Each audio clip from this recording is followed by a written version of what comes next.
본문 말씀을 한번 보시겠습니다. 로마서 11장 15절 말씀, 25절, 26절 말씀 다 함께 한 목소리로 읽겠습니다. 시작. 그들을 버리는 것이 세상의 화목이 되거든 그 받아들이는 것이 죽은 자 가운데서 살아나는 것이 아니면 무엇이리요? 형제들아, 너희가 스스로 지혜 있다 하면서 이 신비를 너희가 모르기를 내가 원하지 아니하노니 이 신비는 이방인의 충만한 수가 들어오기까지 더러는 우둔하게 된 것이라. 그리하여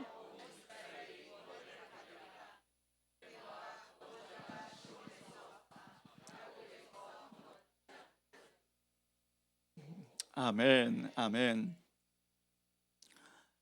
여러분, 우리 한국 사회에 보면 이제 고구려, 백제, 신라 삼국 시대가 있었고, 고구려가 망한 다음에 고구려를 계승해서 이제 발해라는 나라가 세워졌었습니다. 그 세워진 곳이 한반도 북부, 그리고 만주, 그리고 연해주 일대 아주 광활한 지역에 발해라는 나라가 세워졌죠. 서기 698년에 세워졌다가 926년에 멸망했습니다. 자, 그런데 오늘 이제 발해가 멸망한 지 벌써 1000년이 지났죠. 그런데 대한민국의 어떤 사람도 발해가 다시 예전에 있던 그 나라 그 위치에 발해라는 이름으로 다시 세워질 것이다, 이렇게 확신하는 사람은 안 계실 거예요. 왜냐하면 그렇게 되리라고 예언한 적도 없고 1000년이 지났는데 발해의 그 거민들이 어디에 가 있는 줄도 알지 못합니다. 여러분, 그런데 이와 같은 일이 중세 카톨릭 시대에 있었습니다. 중세 카톨릭 시대에 이스라엘이라는 나라가 이스라엘이 원래 있던 그 자리에 다시 세워질 거라고는 상상을 못했습니다. 그러니까 중세 카톨릭 교회에서 뭐라고 했냐면 우리 로마서에 이스라엘이라는 이름이 나올 때마다 오늘날에는 이방인 교회가 이스라엘의 지위를, 이스라엘의 역할을 대체했다. 이제 교회가 이스라엘이고 교회가 이스라엘이 차지하던 그 위치, 이스라엘에게 하나님께서 맡기셨던 그 역할, 그거를 완전히 대체했다, 이렇게 가르쳤습니다. 그거를 대체신학이라고 하죠. 대체신학. 자, 그런데 아쉽게도 마르틴 루터, 종교개혁자 마르틴 루터나 존 켈빈, 이렇게 위대한 종교개혁가들도 거기에 대해서는 생각조차 해보지를 않았던 거예요. 그리고 그냥 가톨릭 교회에서 그대로 가르쳤던 대로 그 입장을 고수를 했습니다.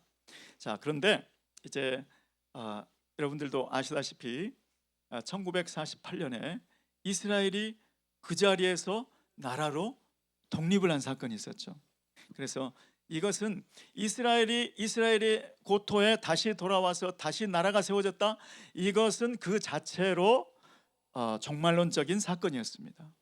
그래서 오늘날의 유명한 신학자들, 미국의 조나단 에드워즈나 또 N.T. 라이트라고 하는 유명한 현대 신학자는 그 입장이 이스라엘은 이스라엘이다, 교회는 이방인 교회는 교회고 이스라엘은 원래 고유한 위치, 원래 고유한 역할 그대로이다 라고 가르치기 시작했습니다.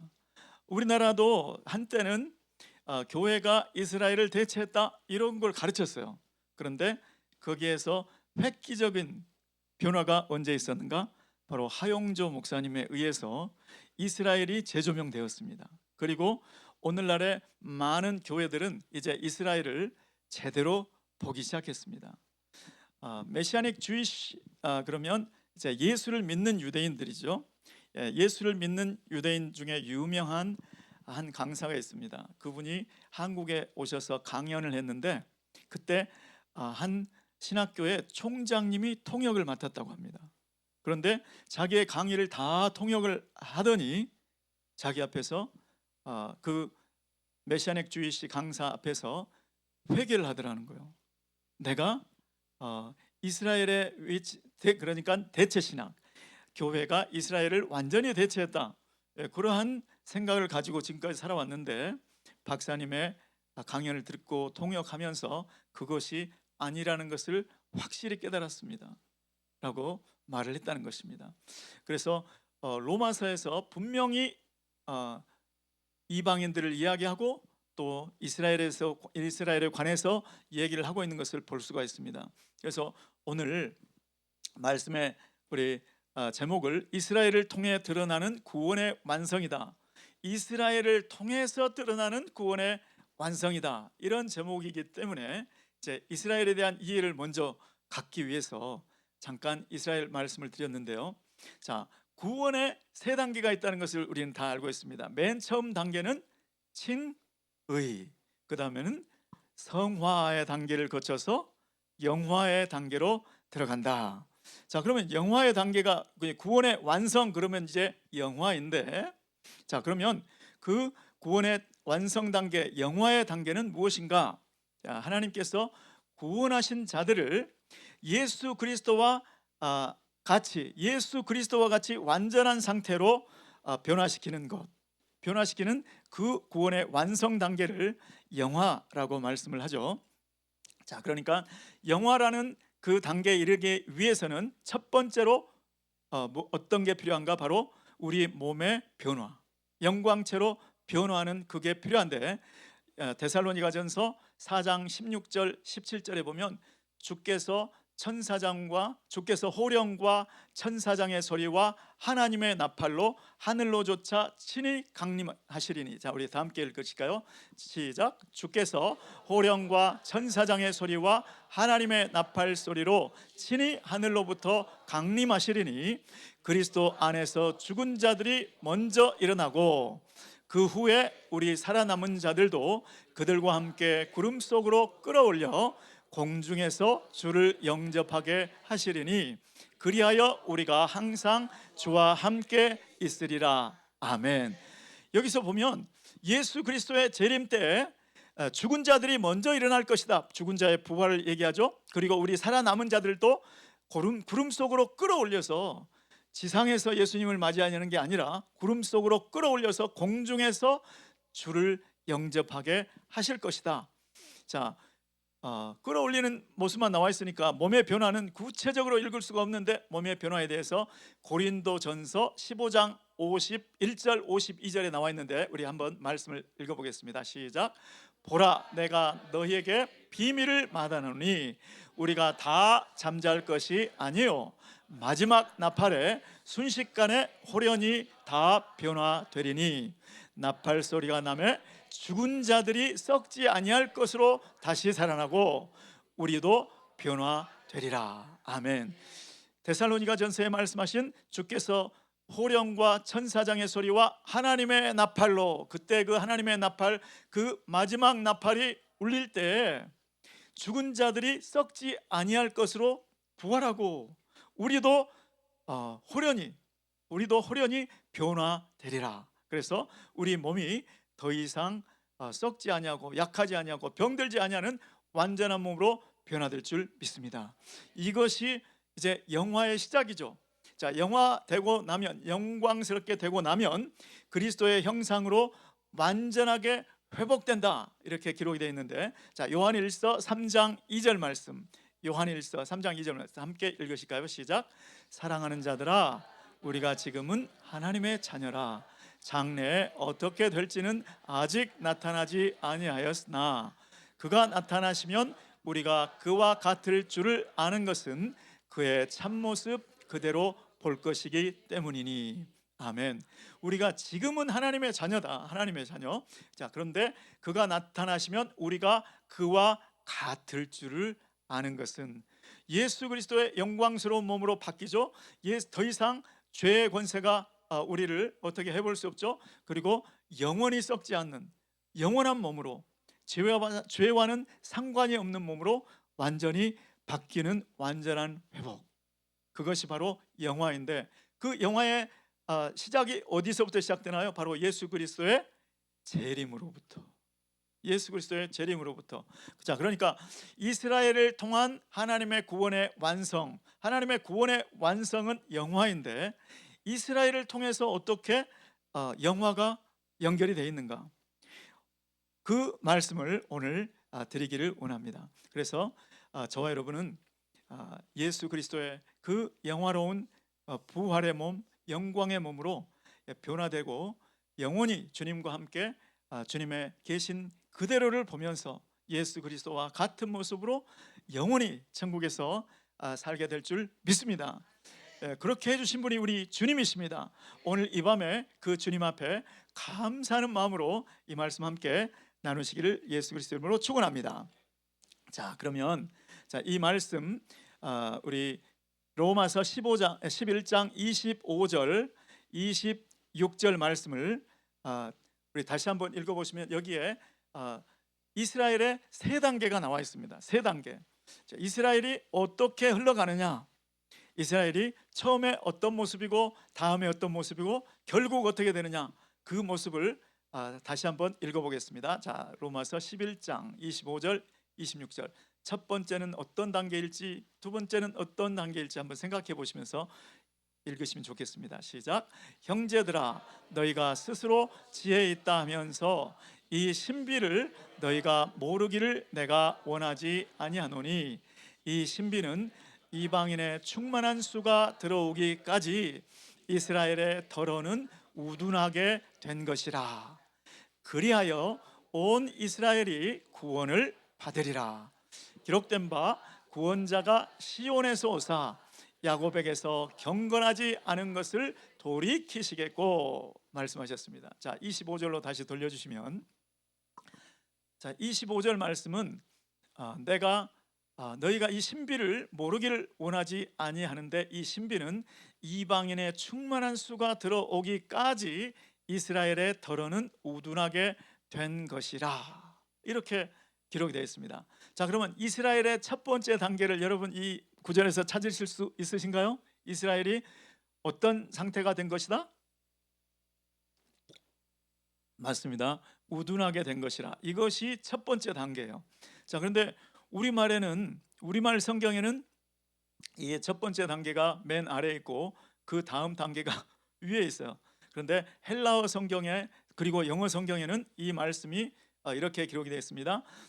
이 신비를 너희가 모르기를 내가 원하지 아니하노니, 이 신비는 이스라엘의 더러는 우둔하게 된 것이라.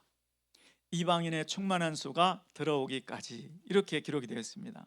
자, 그러니까 이스라엘의 첫 번째 모습은 이스라엘의 더러는 우둔하게 된 것이라.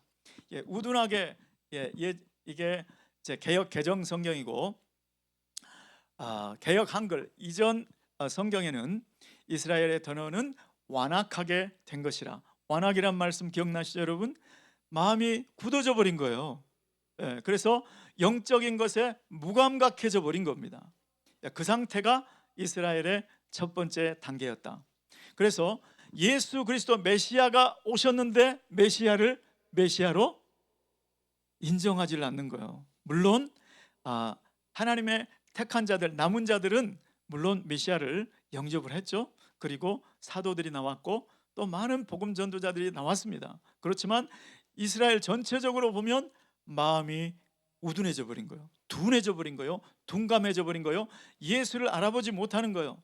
예수님이 분명하다는 것이 증거가 한두 가지가 아닌데 너무나 많은데 그것을 인정하지 않았다는 것입니다. 이것이 첫 번째 이스라엘의 상태. 자, 그러면 왜 이스라엘이 이렇게 되었을까요?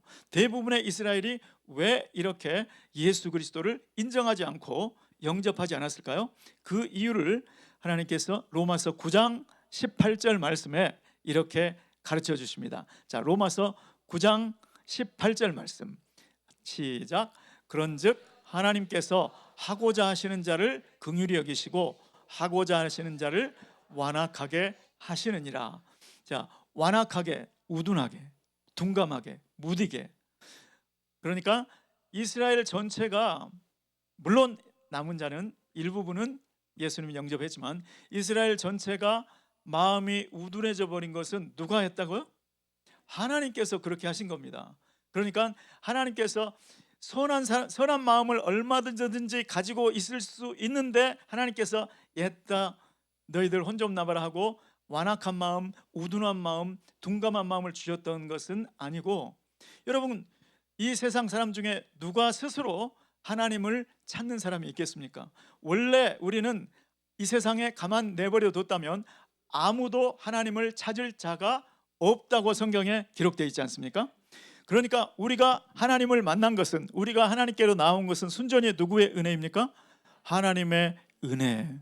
하나님께서 긍휼히 여길 자를 긍휼히 여겨 주셨다. 저와 여러분, 이 자리에 있는 모든 분들은 다 하나님의 긍휼을 입은 자들인 줄 믿으시기 바랍니다. 가슴에 손을 얹고 나는 하나님의 긍휼을 받은 자입니다. 시작. 나는 하나님의 긍휼을 받은 자입니다. 아무도 주님 앞에 나올 수 없었는데 하나님께서 긍휼의 마음, 긍휼히 여기시니까 하나님께서 영적으로 가르쳐 주시고 이끌어 주시니까 우리가 주님 앞에 나왔고 주님을 믿게 된 줄 믿습니다.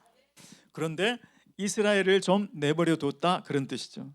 완악하게 했다, 못 이겨지게 했다, 이 말씀은 이스라엘을 적극적으로 끌었으면 그 당시에 사도들, 그 다음에 수많은 믿는 사람들이 있었죠. 믿고 세례를 받는 사람들이 한날에 3,000명, 5,000명씩이 막 회개를 했습니다. 그래서 만일에 하나님께서 그것을 뜻하셨다면, 이스라엘을 가장 먼저 구원하시겠다 하셨다면 이스라엘에 계속 긍휼의 마음을 주시면서 끌어당기셨을 거예요. 자, 그런데 이스라엘을 좀 내버려 두었다 이겁니다. 이스라엘, 너희들은 조금 기다려라. 그리고 먼저 이방인들을 불쌍히, 이방인들에게 긍휼을 쏟기 시작하셨다, 그 말씀이죠. 자, 그래서 지금 이스라엘에 대해서 스스로 지혜 있다 하나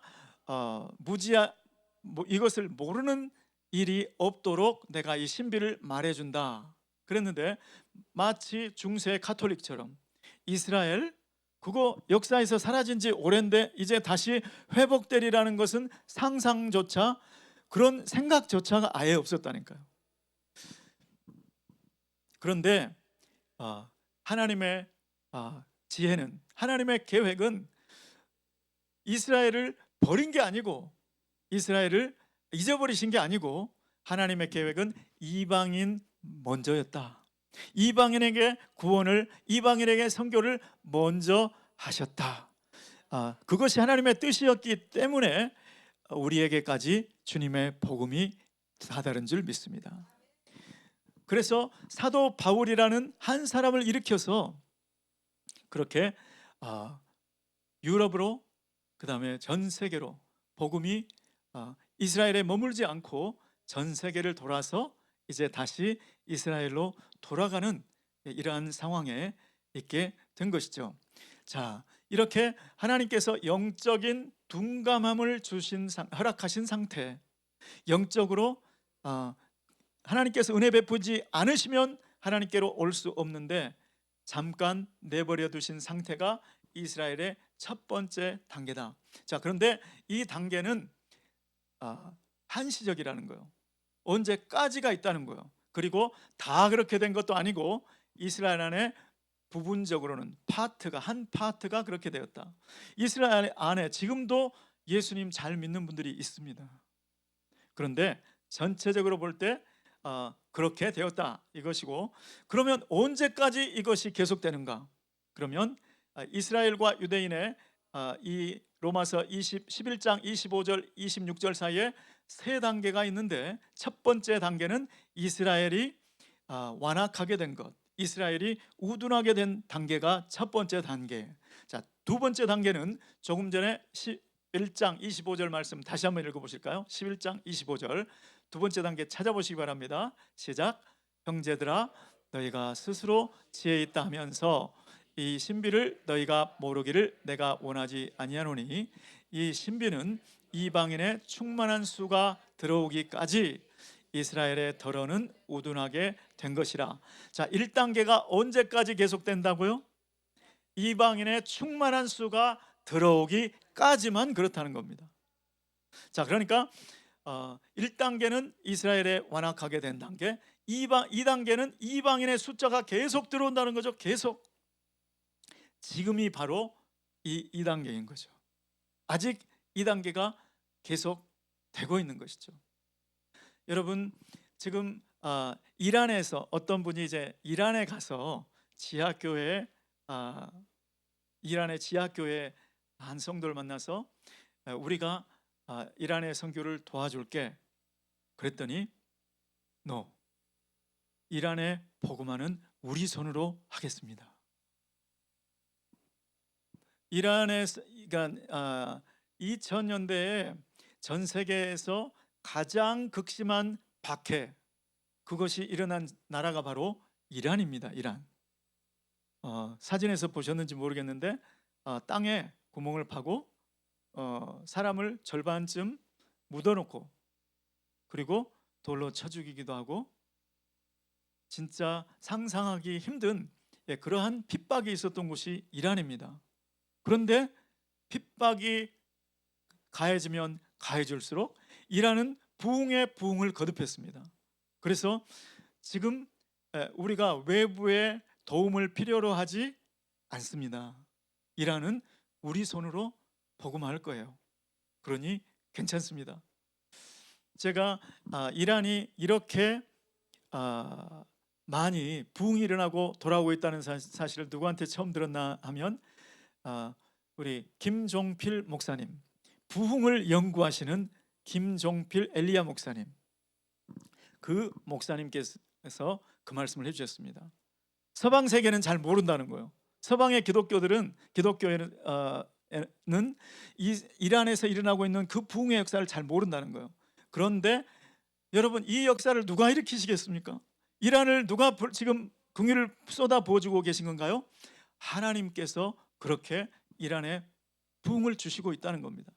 하나님께서 이란뿐만이 아니라 전 세계 어느 곳이라도 하나님 지금 이 시기 이방인들의 충만한 수가 차기까지 이 경륜을 이루기 위해서 하나님께서 긍휼을 부어주시고 더 부어주실 줄 믿습니다.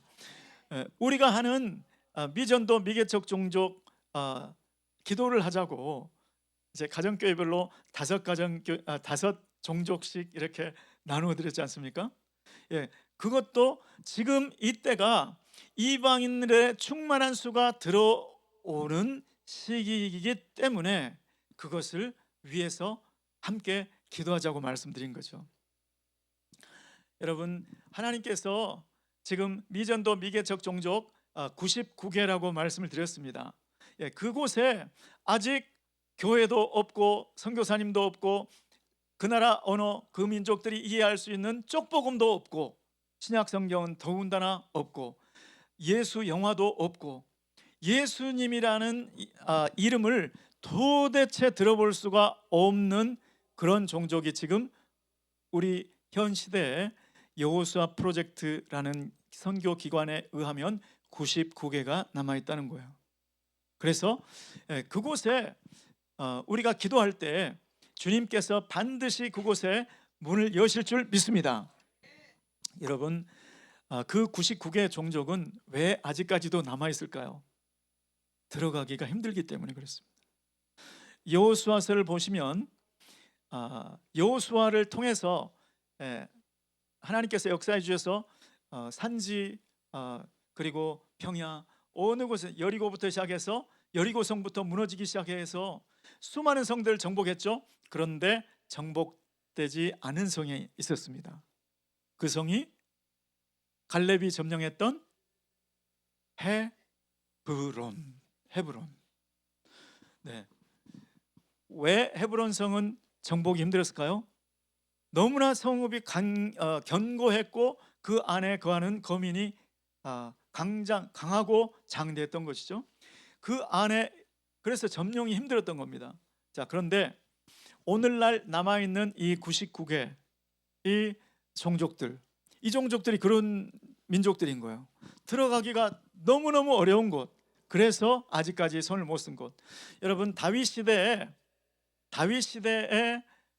시대까지 남아있던 한 성읍이 있었는데 혹시 그 이름 성읍을 기억하시나요?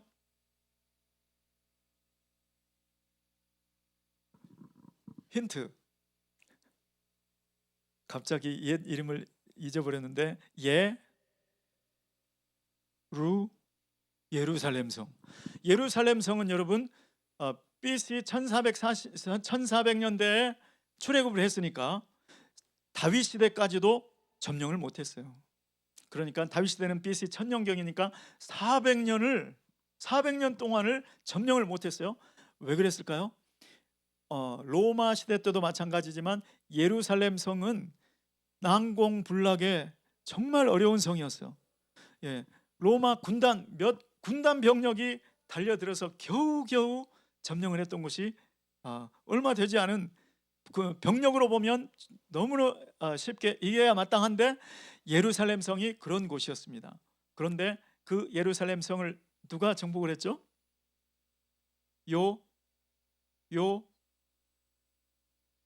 요압.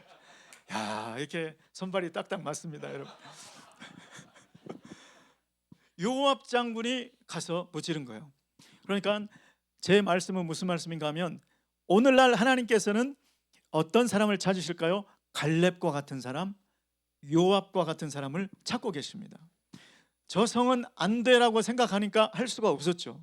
그런데 저 성도 하나님께서 함께 하시면 얼마든지 할 수 있어. 이렇게 하나님의 약속을 신뢰하고 하나님이 이 땅을 다 주셨다면 언젠가는 정복돼야 될 텐데 우리가 정복할 우리가 그 일에 쓰임 받자. 이런 사람들, 그런 사람이 바로 갈렙 같은 사람이고 요압 장군 같은 사람이죠. 요압 장군이 병법에 읽은 사람인데 왜 그 성 점령하려면 인명피해가 많을 거라는 것을 왜 몰랐겠습니까? 그런데 이거는 반드시 된다. 그리고 자기가 앞장서서 그것을 점령했던 것이죠. 여러분, 99개 미전도 미개척 종족 반드시 그곳에 복음이 전해지고 예수의 이름이 들어갈 줄 믿습니다. 왜 그렇습니까? 하나님께서, 예수님이 말씀하셨으니까 이 천국 복음이 모든 민족에게 증거되기 위하여 땅 끝까지 전파되리니 그제야 끝이 오리라. 예수님께서 말씀하셨기 때문에 반드시 될 줄로 믿습니다. 비록 헤브론 성처럼 예루살렘 성처럼 너무나 강해 보이지만 들어갈 수 없을 것 같고 해볼 수 없을 것 같지만 주님께서 반드시 된다고 믿는 사람, 기도하는 사람, 하나님의 능력을 의지하는 사람, 그리고 헌신하는 사람, 그런 사람을 통해서 반드시 이루게 될 줄로 믿습니다. 그래서 5개 이제 종족 이름들을 받으셨을 텐데요. 우리 목자님들이 여러분들에게 가르쳐 주셨을 텐데 제 가정교회 중에 한 분이 나서셔서 그 종족이 어디에 살며 어떤 모양을 하고 있고 삶의 모습은 어떤지 좀 조사를 하면 더 좋습니다. 이제 사진 얼굴들을 보면서 기도하면 더 마음이 더 가죠. 그래서 여호수아 프로젝트, 그 조슈아 프로젝트라는 그 웹사이트에 가면 종족의 정보를 알 수 있는 길도 있습니다. 그래서 이제 우리 가정교회별로 우리 목자님들을, 그다음에 우리 목원 여러분들께서 합력하셔서 그 5교회 5 종족의 리스트를 그림으로 좀 보면서, 그리고 리스트를 만들어서 나눠드리고 매일 또 모임 때마다 기도할 때 주님께서 우리 세대 가운데 예수의 이름이 온 땅과 열방과 만민 중에 들어가게 하는 그 역사를 이루실 줄로 믿습니다. 그리고 그 역사를 이루는데 저와 여러분이 쓰임받게 되시기를 예수 그리스도 이름으로 축원합니다. 아멘. 이방인들의 충만한 수가 들어오기까지 이방인들 많이 구원을 받았습니다. 그런데 이방인들의 충만한 수가 들어오기까지, 이 말씀은 숫자를 하나님께서 탁 정해놓고 한 사람 이제 10만 명 남았다, 5만 명 남았다, 이런 개념은 아니에요. 여기에 말하는 충만한 수, 이 말은 이란처럼 그렇게 무리가 그냥 어떻게 저 극렬 이슬람 속에서 이 많은 무리가 예수께로 돌아올 수 있을까? 그냥 한두 사람이 돌아오는 게 아니고 그냥 집단적으로 막 돌아오고 있는 거예요. 이렇게 집단적으로 막 돌아오고 있는 그 상황을 이방인들의 충만한 수가 들어오기까지 이렇게 묘사를 해놨습니다. 자, 그러니까 우리가 99개 종족에 예수 믿는, 예수의 이름이 들어가게 하는 것은 이제 진입하는 거예요. 진입 단계. 그냥 그렇게 하면 예수님이 오신다는 뜻이 아니고, 그렇게 복음이 들어가서 쪽복음이 들어가고 신약 성경이 들어가고 그 나라 말로 전체 복음이 들어가서 그 복음을 읽고 한 사람 두 사람 돌아오고 성령의 기름 부심이 임하고 그 종족들에게 예수의 이름으로 막 이란처럼 이렇게 집단적으로 주님 앞에 돌아오는 이 역사가 온 세계 열방에 있을 때에 그렇게 되기까지, 여러분 안타깝지만 지금 북한에 예전에 평양 대부흥 때 여러분 목포에서도 머리에 쌀을 이고 갔다고 그래요. 말씀드리려고. 그 부흥의 부흥을 너무 사모해서 저 전라남도에서도 자기 먹을 거 들고 이고 갔답니다. 이미 북한 지역에서는 이런 개념으로 보면 이방인의 충만한 수, 그냥 무리지어서 주님 앞으로 돌아오는 역사가 북한에서는 이미 있었던 거예요. 아직도 지하교회를 위해서 우리는 기도해야 되지만 그런 역사가 모든 종족의 그런 역사가 있기까지 이스라엘의 완악해진다, 이스라엘이 우둔해지는 상태가 계속될 거라는 뜻이죠. 그래서 이스라엘이 주님께 돌아와야 예수님이 오실 텐데, 예수님이 오셔야 우리 구원이 완성될 텐데, 우리가 영화의 단계에 들어갈 텐데, 그렇기 때문에 오늘 우리가 할 일은 뭘까요? 이방인에게, 아직 복음이 들어가지 않은 이방인들에게 선교하고 구원의 밧줄을 던지는 일인 줄 믿습니다. 그래서 제가 이제 99개 종족을 위해서 90개 종족은 성인들이 맡고 9개 종족은 우리 교육부에 주었습니다. 교육부 우리 김사나 전사님과 또 교육부에서 어린 자녀들, 교육부가 앞으로 정말 커질 거예요. 자, 그 다음에 우리가 앉아서 기다릴 수는 없지 않습니까? 그래서 우리가 기도만 할 수는 또 없지 않습니까? 우리도 나가야겠죠. 아멘입니까? 예, 그렇게 나아가기 위해서는 계속 여기서 선교의 자원들이 계속 개발되어야 되는 것이죠. 그래서 우리가 11월 초부터 은혜의 만남을 시작하겠습니다. 은혜의 만남. 미국에서는 그레이스 인카운터라고 하는데 한국에서는 은혜의 만남이라고 그렇게 알고 계시죠? 자, 은혜의 만남을 통해서 여러분 우리 주변에도 아직 예수를 모르는 분들이 계시지 않습니까? 예수님을 만나야 될 분들이 계시지 않습니까? 그분들을 주님 앞에 인도하는 거죠. 다른 교회에 잘 다니고 계신 분들은 우리의 관심 사항이 아니죠. 그런데 교회에서 떠나서 혼자서 방황하고 있다, 그런 분들은 얼마든지 모시고 오셔도 되죠. 우리의 가장 핵심은 누구인가? 포커스는 누구인가? 예수를 모르는 사람. 지금 11월이 되기 전에, 11월 초에 시작이니까 9월달, 10월달에 우리 가정교회로 그분들을 인도하시는 거죠. 그래서 진짜 불교에 열심인 사람, 그런 사람들이 우리의 관심 대상인 거예요. 그래서 우리 가정교회 한 번만 와보라, 우리 가정교회 목자님이 너무너무 좋은 분이다, 이렇게 가정교회 목자님들 좋으시잖아요, 안 그래요? 네, 아멘이 나올 줄 알았는데 그래서 가정교회 딱 모시고 오면 목자님한테 미리 전화하는 거죠. 이번 주일날 이만저만한 분이 우리 가정교회 오십니다. 그러면 가정교회가 총 단합해서 최고의 음식과 그 다음에 그날은 전적으로 그분에게 관심을 쏟아야죠. 그분의 관심과 취미는 뭔지 미리 힌트를 주면 대화의 포커스를 전부 그분한테 맞춰주고, 물론 자연스럽게 맞춰주고, 그분이 잘 적응할 수 있도록 가정교회에 먼저 정착을 시키라는 거죠. 그리고 인카운터에 은혜의 만남에 모시고 오라는 겁니다. 은혜의 만남부터 처음에 모시고 오는 게 아니고 가정교회로 먼저 인도를 하시고 정착을 시킨 다음에, 가정교회가 너무 좋구나, 이 사람들 뭔가 있네, 그렇다면 나도 이분들이 믿는 게 뭔지 좀 알아봐야 되겠는데, 이런 마음이 생기게 해서 은혜의 만남으로 모시고 오라는 거죠. 여러분, 저는 주변에 아직 예수를 모르는 사람, 불교에 심취한 사람, 종교가 아예 없다고 말하는 사람, 그 사람을 인도하실 때에 이런 꿈을 좀 가졌으면 좋겠습니다. 이 사람이 사도 바울일 수 있다. 이 사람이 사도 바울이 되었으면 좋겠다. 하나님, 이 사람이 회개하고 이번에 은혜의 만남을 통해서 진짜 은혜 받고 뒤집어져서 사도 바울과 같은 사람이 되게 해 주시옵소서. 그렇게 기도하고 그분이 은혜의 만남에서 변화되면 그분은 우리의 동역자가 되는 거죠. 그분은 우리의 선교의 동역자가 되는 거예요.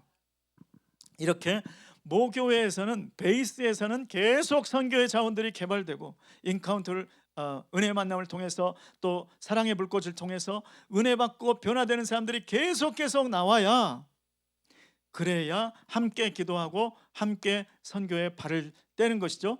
지금 주님께서 찾고 계신 분들이 그런 사람들입니다. 지금 주님께서 우리에게 생각나게 해주는 그 친구, 그 친구는 믿음도 없는데 불교에 심취되어 있고 나는 무신론자라고 그렇게 자기를 막 얘기하는데, 그분을 위해서 눈물로 기도하고 하나님, 이번에 은혜의 만남에 이 영혼을 제가 인도할 수 있게 도와주세요. 그리고 이분이 은혜의 만남을 통해서 진짜로 은혜를 받고 주님을 만나서 완전히 삶이 변화되게 해주시고, 하나님, 이분을 사도 바울과 같이 사용하여 주시옵소서. 자, 이 생각을 하면 마음이 설레지 않습니까? 예, 그런 마음으로 하나님, 저는 누구를 인도해야 됩니까? 그렇게 지금부터 기도하시고 보겠습니다. 우리 은혜의 만남에 어떤 분을 모시고 오는지 정말 기대가 됩니다. 그래서 모든 가정교회에 아직 은혜의 만남에 참여하지 않은 분들을 전부 조사했어요. 그랬죠? 우리 목자님들이 저에게 전부 명단을 주셨어요. 그 가정교회에 계신 분들 뿐만 아니라 주변의 친구들 중에, 아는 지인들 중에 진짜 이 사람 예수 만나면 너무 좋겠다, 예, 그런 분들을 마음에 품으시고 기도하시기를 예수 그리스도 이름으로 축원합니다. 아멘.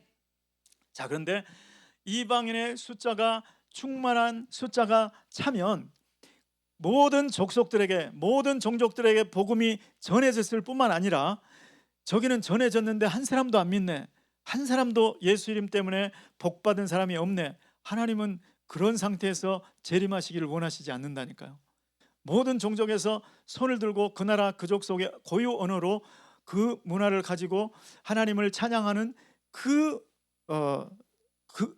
나라, 그 일이 바로 이방인의 충만한 수가 차기까지, 여기 안에 담긴 뜻이니까요.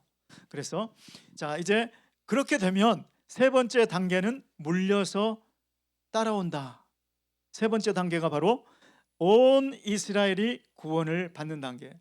로마서 11장 26절 말씀, 우리 다 함께 한번 읽어보실까요? 시작.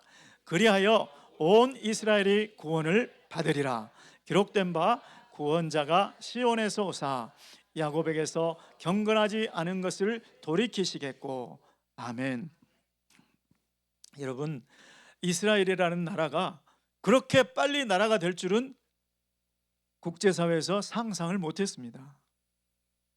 1890년대 그때 이제 시온주의 운동이 막 일어났죠. 시온주의 운동이 1890년대 말에 일어나더니 1948년에 100년도 못 돼서 독립을 해서 나라가 서버렸습니다. 이것은 마치 어느 날 한 어머니가 아기를 낳는데, 아기를 낳았으면 한 사람 낳았을 거 아니에요. 쌍둥이, 세 쌍둥이, 네 쌍둥이를 낳았다 해도 한 번 낳으면 4명의 자녀가 있어야 되는데, 이스라엘은 그렇지 않고 순식간에 민족이 나라가 서버렸다는 거예요. 그게 성경의 예언입니다. 성경에 그게 하나님께서 그렇게 하시겠다고 말씀을 하셨기 때문에 그런 역사가 일어났던 거죠. 자, 이것처럼 이스라엘이 그리하여 온 이스라엘이 구원을 받으리라, 이렇게 하면 우리가 생각해, 이제 저 고집스러운 이스라엘 사람들, 지금도 까만 그 정통 바리새인 복장, 그런 복장하고 지금도 예전처럼 그렇게 생활하고 있는 사람들이 있지 않습니까? 고집스러운 유대인, 저 사람들이 은혜를 받고 변화되려면 그래 좋기 50년, 100년은 걸리겠지, 이렇게 생각할지 모릅니다. 자, 그런데 그날은 완성되는 날은 아무도 모른다는 거예요. 어떻게 이스라엘이라는 나라가 그렇게 빨리 나라가 될 줄 어떻게 알았습니까? 이것도 하나님께서 이스라엘에게 이제 긍휼을 쏟아붓기로 결정하시면 얼마 만에 온 이스라엘이 다 돌아올지 우리는 모릅니다. 여러분, 로마서 3장부터 5장까지 칭의에 대해서 적혀 있었어요. 그리고 6장부터 8장까지는 성화에 대해서 적혀 있었습니다. 그리고 8장의 일부분에 아주 짧게 영화에 대한 말씀도 들어 있었습니다. 자, 그런데 9장, 10장, 11장 이 세 장이 모두 이스라엘에 관한 말씀입니다. 이스라엘에 관해서 로마서에 이렇게 많은 장을 할애하면서 이제 사도 바울을 통해서 하나님께서 이제 칭의, 성화, 영화 이런 거 말고 그 타임 프레임이 어떻게 됐냐, 그 역사의 흐름이 어떻게 되겠냐, 그것을 9장부터 11장까지 말씀하고 있죠. 자, 그래서 9장 처음에 보시면 이스라엘이 메시아를 거절한 상태가 자세하게 기록이 되고 있습니다. 그리고 11장, 오늘 여기 11장에 보면 그것은 다 섭리 때문이다. 하나님의 구원 계획 때문이다. 이방인을 먼저 구원하시기로 하나님의 작정하신 것 때문에 그렇지, 이방인들이 다 주님께 돌아오면 그리하여 그것과 관련해서 그것에 따라서 온 이스라엘이 구원을 받게 될 것이다. 모든 이스라엘이 주님의 긍휼을 입게 될 것이다. 이렇게 말씀하고 있습니다. 여러분, 9장, 10장, 11장에 보면 이스라엘의 남은 자가 구원을 받을 것이다. 남은 자, 조금 이렇게는 기록이 되어 있습니다. 그런데 온 이스라엘이 구원을 받는 단계는, 온 이스라엘이 구원을 받는 단계는 여기는 처음입니다.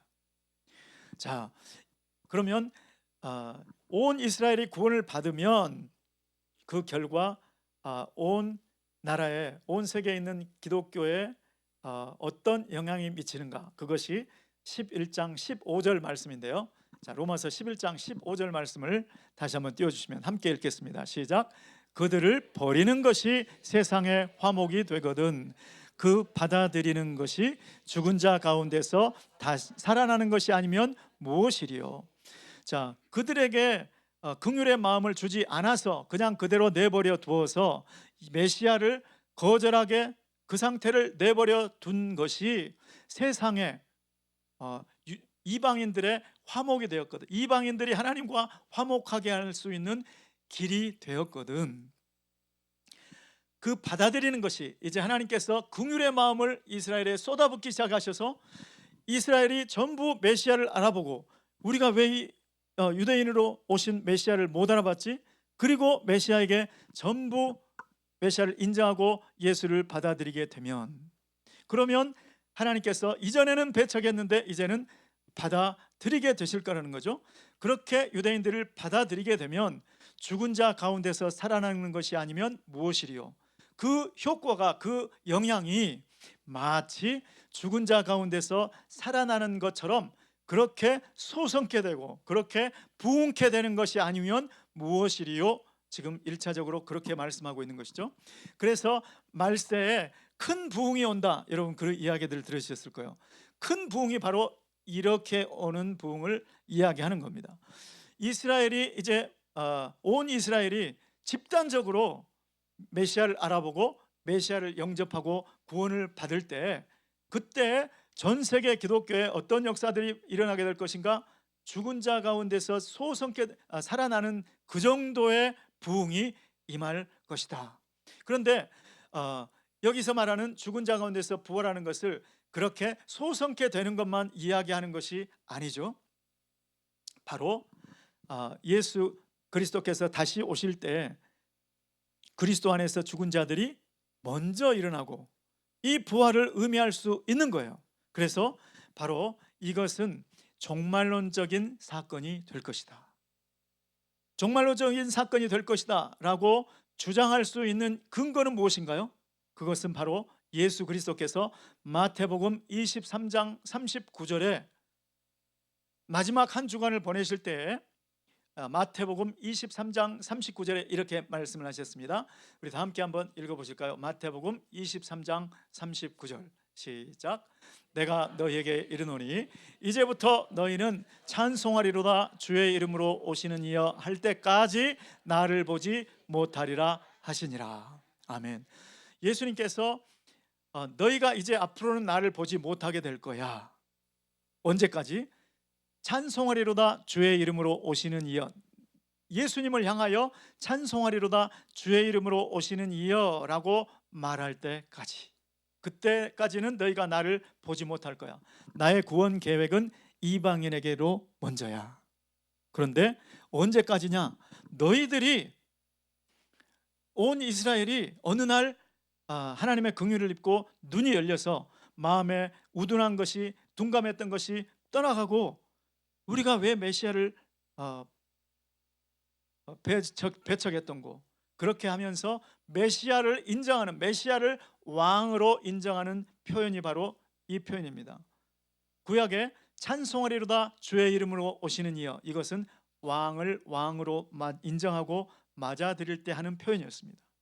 그러니까 온 이스라엘이 어느 날 하나님의 긍휼함을 받고, 긍휼을 하나님께서 베풀어 주셔서 눈이 열리고 메시아를 알아보고, 주여, 아멘, 주 예수여, 메시아 예수여, 당신은 우리의 왕이십니다, 이렇게 인정하는 그날이 오면 어떻게 된다고요? 그때는 너희가 나를 다시 보게 되리라. 그런데 이 보게 되리라, 이것이 바로 예수 그리스도의 재림을 뜻한다는 것이죠. 그래서 오늘 마지막 단계는 온 이스라엘이 구원을 받는 그 단계가 된다. 저 여러분, 오늘 이제 로마서가 처음에 칭의에서 시작해서 성화로, 그 다음에 이제 영화가 시작되는 그 지점을 명확하게 설명을 해주고 있는 말씀이 오늘 본문 말씀입니다. 이 말씀을 통해서 영화는 먼 훗날 언젠가 일어날 거야, 이렇게 앉아서 기다리는 것이 아니라 바로 말씀드린 바와 같이 그 99개 종족을 위해서 기도하며, 또 갈렙과 같이, 요압 장군과 같이 목숨을 내놓고 하나님의 말씀이 이루어지이다, 이 가나안 모든 땅들은 다 아브라함에게 내 후손에게 주리라 언약하셨기 때문에 반드시 하나님의 그 말씀은 그 말씀대로 이루어질 것이다 하고 말씀에 인생을 거는 사람들을 통해서 주님께서 그 역사를 이루어내실 줄 믿습니다. 하나님께서 이 밤에 저와 여러분에게 너는 무엇을 추구하니, 너는 무엇을 구하니가 아니고 너는 무엇을 추구하니.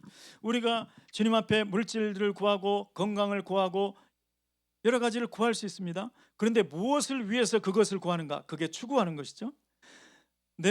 너가 하나님의 말씀이 이루어질 것을 위해서 하나님의 말씀 언약 성취를 추구하며 그것을 구하고 있느냐, 아니면 그냥 단지 문제 해결을 위해서 그것을 구하고 있느냐. 주님은 오늘 이 밤에 영화의 시작, 이스라엘의 구원, 온 이스라엘이 주님 앞에 돌아오는 그날을 바라보게 하시죠.